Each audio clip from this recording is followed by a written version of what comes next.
Now, the CDD Ghana has submitted a memorandum to the Education Committee of Parliament on the Public Universities Bill. The centre is advocating the autonomy of public universities in Ghana to be guarded. The Public Universities Bill, which is currently before Parliament, seeks to harmonise the governance, administration and accountability structures of public universities. The move by government to pass the bill has generated a lot of controversy. The University Teachers Association of Ghana, UTAG, is stiffly opposed to the passage of the controversial bill. According to UTAG, it is at a loss regarding the rationale for the enactment of the legislation. The Centre for Democratic Development, CDD Ghana, has gone a step further to engage Parliament's Education Committee to take a second look at moves to pass the bill. Let's go to the phone lines now and speak to the chairman of the committee, Mr. Kwetu, William Kwetu. He joins us on the line. Thank you very much, sir, for joining us here on Newsdesk.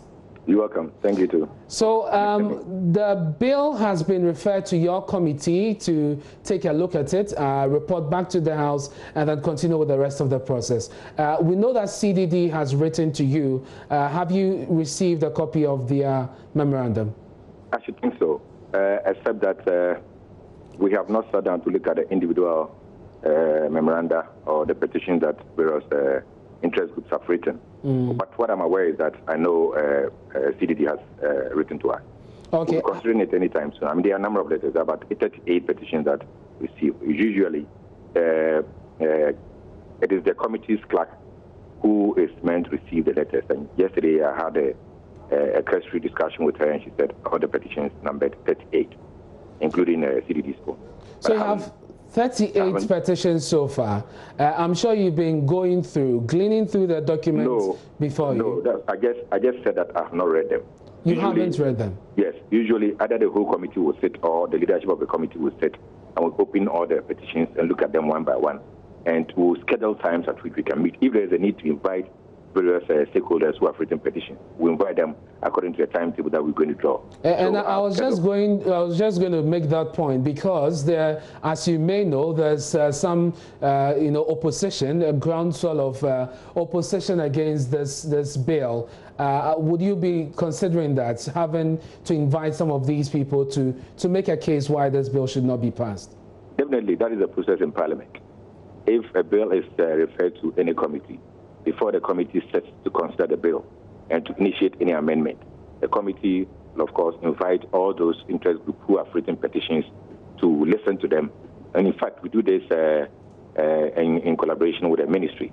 With that of UTAG, I heard you just mention about UTAG. UTAG's own is being still tackled at the ministry with the Minister of Education. In fact, he told me that about 3 days ago, that he has also received personal a petition from UTAG, and is going to sit with them before we even agree to meet them as a committee.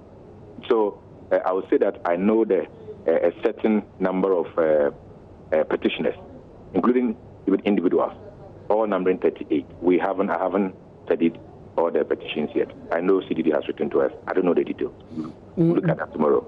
So even though you're yet to look at the petitions, how far has the committee gone as far as considering the bill is concerned? Usually, until the deadline for receipt of petitions are over, we don't sit to look at it. We allow petitioners to bring in their petitions before we sit. And this, the deadline just ended, I think, last Tuesday or so. And we just resume this Tuesday. So the clerk yesterday told me that the deadline is closed. She has received all the letters, and so she came to see me for us to fix a meeting for us to consider the petitions. And I'm doing that tomorrow. We are going to meet as a committee to open all the petitions, look at them one after the other, and consider when to meet each of them. I mean, we'll draw a timetable for that before we look at them. I don't know if you're able to share with me your thoughts on the bill as chairman, but also as someone who represents a constituency. What do you make of the bill as it stands now? Well, I just, you see, when a bill is laid in Parliament, the minister, of course, will bring and explain, will explain the rationale behind that new bill. Apart from the rationale that you also just mentioned, I haven't really sat down to study the bills one by one, because usually, you see, when you study it and the petitions come, you go back. So usually But as a committee chairperson, what I usually do is I wait when all the petitions are in, I read the petitions, read the bill. So the only thing that I can share with you on the bill is that the bill seeks to synchronize all the various laws and rules governing public universities. We want to have a uniform administrative procedures or processes for all the various public universities. That is what the bill seeks to do. Other than that, for now, you see that we have a University of Ghana bill which slightly changes with Kwame Nkrumah University of Science and Technology law. I mean, it will also have some variations with UDS or with WHO or whatever. So we want to synchronize all so that when it comes to the main administrative processes or procedures, they are the same. Vice Chancellor, payment of this, blah, blah, blah, they are the same. And indeed, that is also a source of concern for most of these people, especially UTAG and even some former Vice Chancellors who have spoken about this, because the universities, and even when you look at one of the reasons why we are told this bill is necessary, it states that some of the universities have veered off the reasons why they were established. KNUST and the University of Ghana were set up for different reasons, and so I don't know why the bill would want to bring all of it together to have one legislation that would somewhat not encourage the universities to stick to their mandates as they were set up to do. No, I don't think so. I don't think this new bill will let various universities veer off their original reasons for establishing them. In fact, this bill seeks to make sure that whoever has veered off comes back on track. That is what it seeks to do. And if I say the bill will consider mainly the administrative issues and processes, is it, if you are a vice chancellor at the Kwame Nkrumah University of Science and Technology, why should your condition of service or for that matter be different from the vice chancellor of say University of Ghana? Okay, why should the condition of promotion to maybe an ISO professorship position or a senior lecturer position? But then the point is, do we need a bill to correct that? Do we need a bill to correct this? Yes, because issues of conditions of service. They are all government institutions. You cannot have different conditions if you are all government institutions. Like, assuming someone will say that, let's take the Ministry of Education, for instance, and then a teacher teaches somewhere in, say, Mauli Secondary, and another teacher teaches somewhere and say your conditions of service should be different. No. Once you are all drawing your income and everything from the consolidated fund, from government coffers, I think that the laws governing these processes should be the same.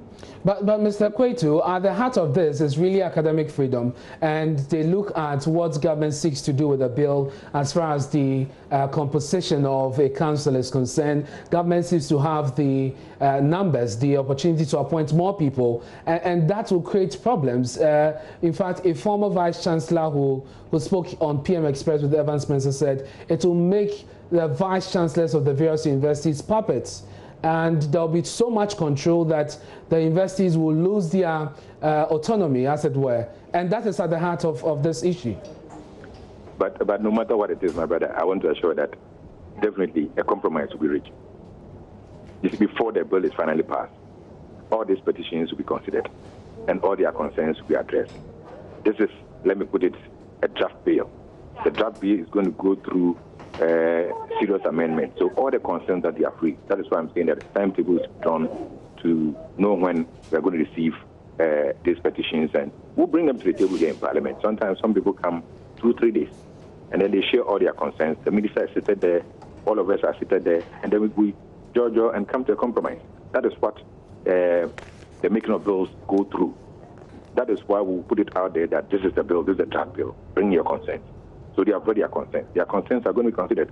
If you do remember, just yesterday or so, and there was a letter out concerning this pre-tertiary bill, where the various teacher unions are against decentralization of what do you call it, primary JHS level education. What has happened? After journeying for several days and several hours, yesterday they met. That was yesterday, was Wednesday. Yes, a compromise has been reached.